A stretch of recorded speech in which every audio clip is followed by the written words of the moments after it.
नमस्कार। आज नवेम्बर मास 16 तारिख शनिवार। आज भागवत बाणी जे जगतर मूल कारण एवं समस्त हृदय रे पुरुष रूपे विराजमान एवं समस्त जगतर एकमात्र स्वामी जहाँ हेतु यही संसार रे चैतन्यर विस्तार होता है से ही भगवान को मु नमस्कार करुछि।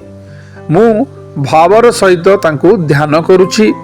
यही संसार जहाँ को आश्रय रे रहिछि, जहाँ को सत्ता हेतु प्रतीत हेउछि, जे यही संसार रे परिव्याप्त होइछन्ति एवं स्वयं यही संसार रूप रे प्रकट होइछन्ति तथा जे यही संसार ठारू ओ यार कारण ओ प्रकृति ठारू सर्वथा अतीत।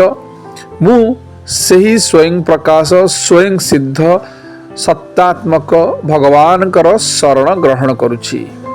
जहाँ को माया बल रे ये संसार तांकरी ठारे अधिस्थ, जहाँ को जोगु यही संसार केतेबेले दृश्यमान हुए तो केतेबेले विलय होता है।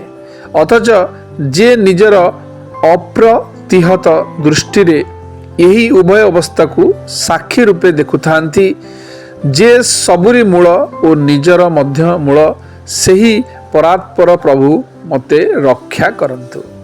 शुभ सकाळ, दिनटी आपणकर मंगलमय हो।